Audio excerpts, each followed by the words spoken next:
Hey everyone. So, this is going to be um, my last video for the week because I'm going to take a break this weekend. I'm going to recenter, refocus. Um, so, today has been a productive day.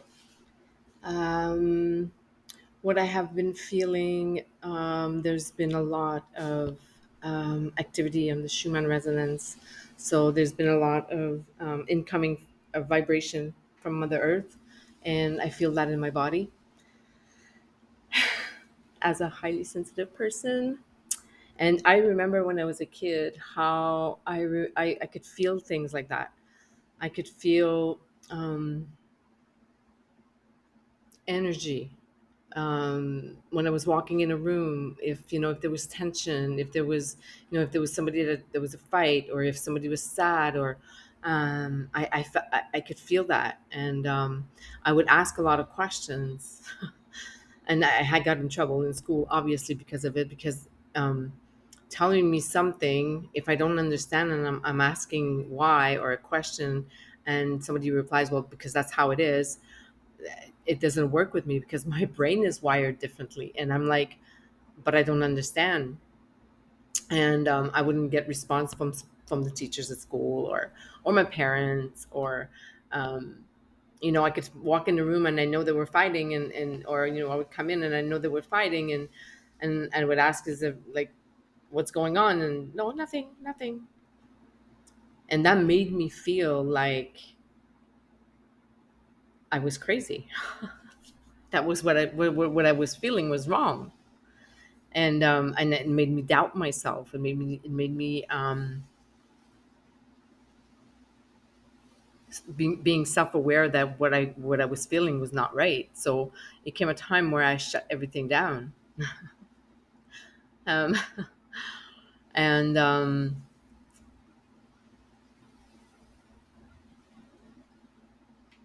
what's been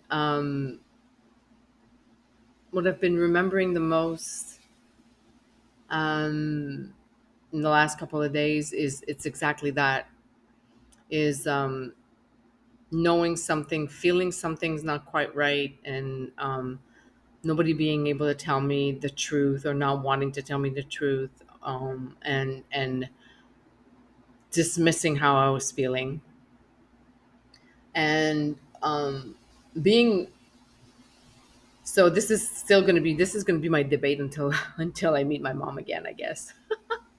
Because all my life I believed, and I strongly believe, and I told my story so many times, that my mom would scream at me.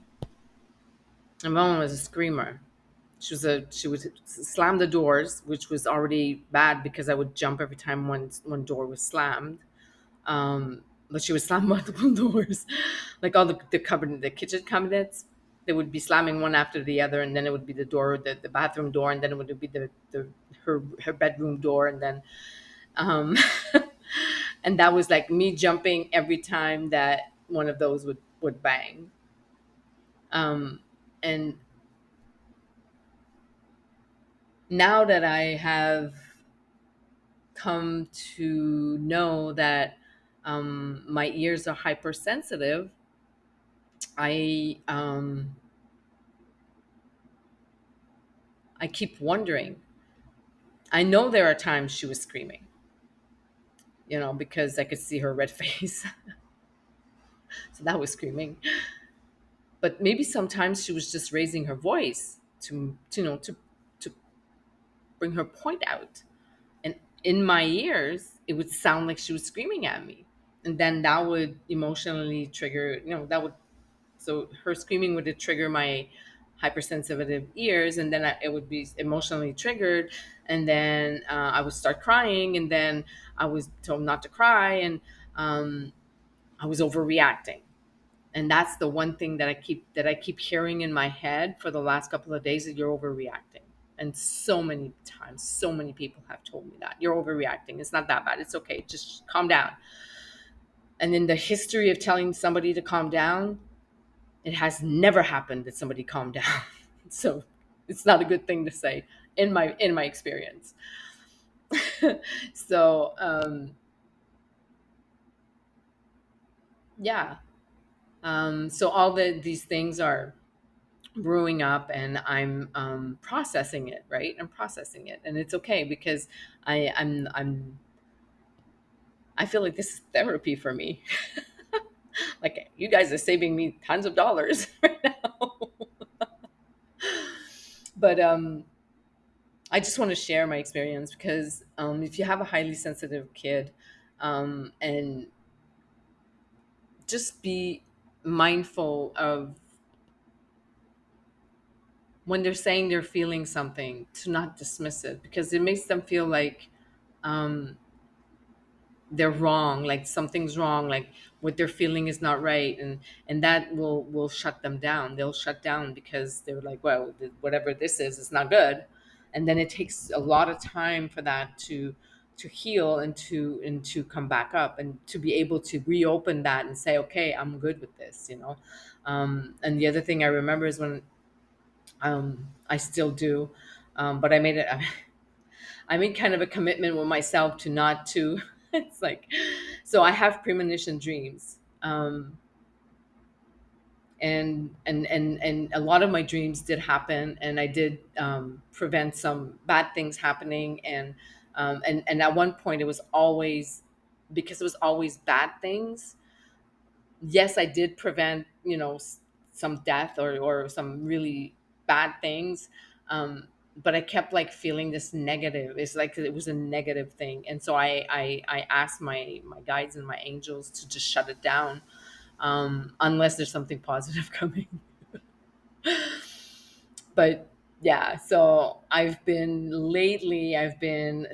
slowly asking to reconnect with that part, because they're I mean, there's a reason why I have that gift.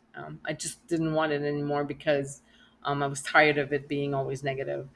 I know now that I have more discernment, so I'll be able to deal with whatever my dreams bring me. Yeah. Yay. For premonition dreams. Here we go. And yeah, so knowing that, and so that was one of the things that I shut down, and um, never being sure of what I was feeling was right. So it took me years of being on the spiritual path, years of recovering from the disease of addiction, years of not having any substance to alter my brain, my chemicals, and my body, to be able to reconnect with that part of me. And I know today when I'm feeling something, I know it's right, and it's absolutely 99% always right. If I'm feeling something, I voice it, I say it to somebody, and then like not very long after it happens, and I'm like, see, that's what I said that 2 days ago. So it's not only premonition dreams now. I really have, and I'm an intuitive. I feel, and I have these messages that come in, and I have these visions, and I have these instincts. So, and I'm happy today that I'm capable of that. I reconnected with it, and I'm capable of of of sharing it with the world, without being told, well, no, it's not right. So it is right, and I am right, and it's okay, and it's a good thing. So I'm gonna wish everybody a great weekend. I hope you enjoy whatever time you have with either with your family, your friends, or your time alone, because if you're a highly sensitive person and you had a big week, you may need some time this weekend just to be alone and regroup and refocus. So if you need that, you need to respect that. And I wish you the best time, the best weekend, and I will be back on Monday. As always, in love, Mystic Danny.